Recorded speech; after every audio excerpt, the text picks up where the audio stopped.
What's up guys, it's Chris here. Long time coming OMI video. As you guys know, I'm huge on the OMI token. I made my first OMI video back in March 10th of last year, and here we are in February of 2022, and I really think that this is the month that's going to start us out on a really good journey, and I'll give plenty of reasons why in this video.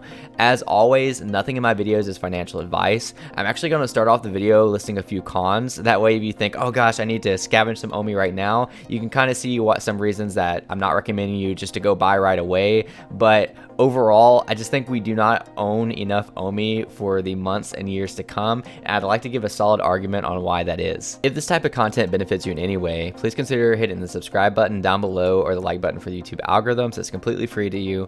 I also have a Patreon to where I roast all my Patreon members coffee, so if you'd like to further support the channel, you can look into that. So without further ado, let's look right into it. So first and foremost, why anything that can happen, especially if you're new to crypto, is because our market is highly controlled by governing authorities, and lately the Fed has been all over crypto and kind of causing some shakeup in the market. So you saw Bitcoin retract, which a lot of basically all the other altcoins retracted with it, and despite all that, we still see that OMI is performing quite well. We are down 7% on the week and 11% on the 2 weeks, but this is one of the reasons why you've seen some volatility. But again, overall, I'd say OMI's been holding quite strong, and I think in the future it actually will hold even stronger and more independent from Bitcoin as more is burned and it's actually used as a utility token that people desire to be able to use on the app, to be able to use for land and use for other things. So for right now, I do think it will fluctuate obviously with the rest of the market, but I do think there will come a day to where it's almost independent of the market and it will be mainly dependent on Veve, the Vverse, and all of the things that they have in store for that. One more potential negative that we might have coming up in the near future is actually the founders unlocks. So what this is if you go to the Ecomi white paper,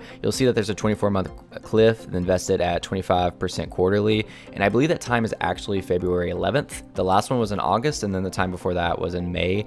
And we do usually see a dip in price around these times, and that's either from people getting scared that some of the founders are going to sell off, or that's from maybe part of the original team selling off. Now, a lot of these people that do sell during these times aren't the familiar faces. It's usually people that were in on the background of things at the beginning, but we can see some major sell-offs during this point, which leads to my third point of why things can be a little bit scary right now, and I don't want anybody just to go FOMO without doing their own research.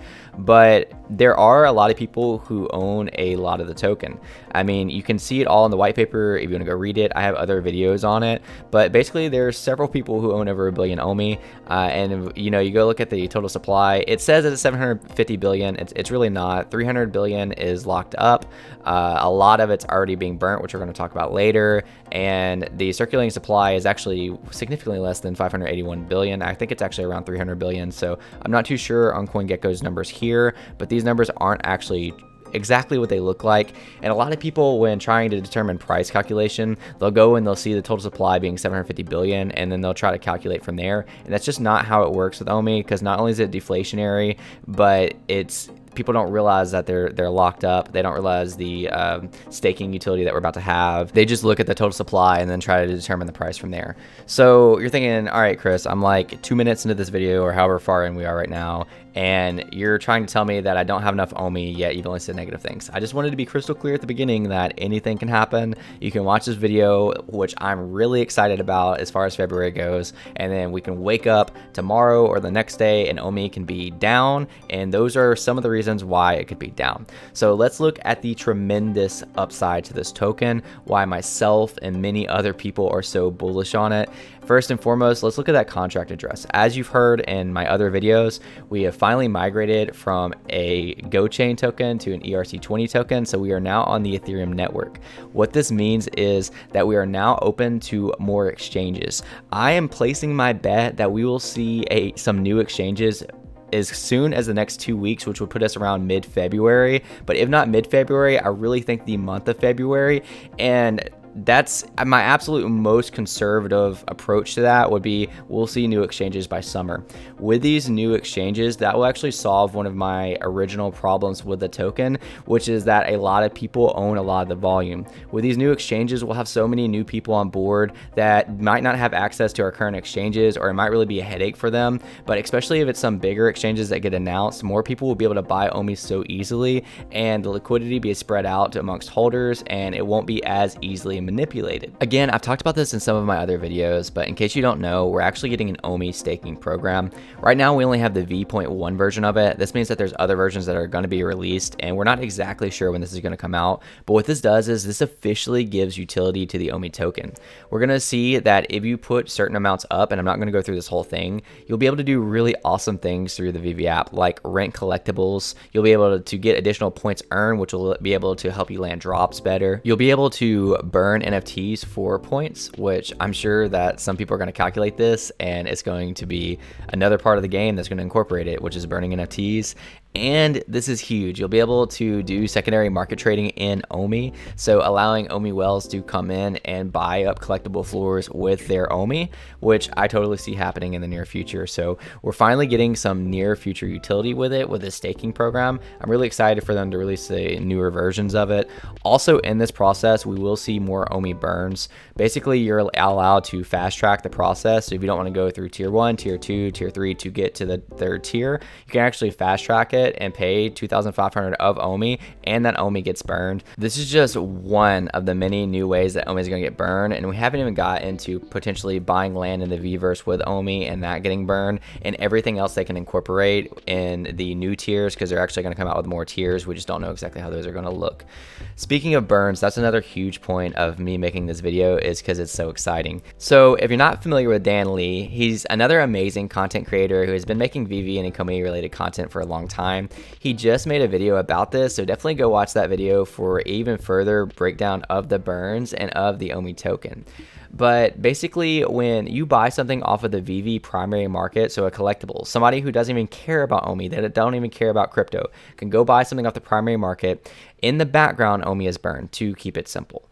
And on the secondary market, a portion of that sale, the OMI is burned. So not the full amount, but a portion of that sale. Well, David Yu recently said that he expects 1 billion in gross sales on the Veve app this year. If that is the case, that is going to burn around, at these numbers, around 142 billion OMI. That 142 billion OMI will come out of the reserve wallet. The reserve wallet we can see right here has 250 billion, and I believe this number is correct. So basically, this reserve wallet serves as a barrier to the circulating supply. The circulating supply is the one that actually determines the price, as you see in anything else with, if you're familiar with the Veve app, you're familiar with the collectible side of things, you'll know that the circulating supply determines the cost. Like if there is only 10 collectibles listed, then all 10 people can list their collectible for a set price, and boom, that's now the floor price. It's kind of similar in crypto. So I think it actually is. So the total is actually 252 billion, but either way, you get the sentiment that if we do get 1 billion in revenue this year, we're already going to tear through half of this reserve wallet. And that means if OMI stays the same price, which is another layer to this, I do think OMI is going to go up in the process, so this is probably a little bit too aggressive. But as OMI goes up, we are still burning OMI with other measures and with these measures, so I definitely see it eating at this reserve wallet. At that rate, it could actually go through the reserve wallet in 2 years' time, which is absolutely crazy. But again, we can't, to be fair, the more OMI goes up, that's not quite how it's going to work. But with all the other burning mechanics that we have, I do think it's going to around balance out. If this is the case, we can really tear apart this reserve wallet in the next few years. Now, yes, at this point, I am talking about a long-term hold, which, isn't familiar with a lot of people, including myself, because we want our money fast and quick.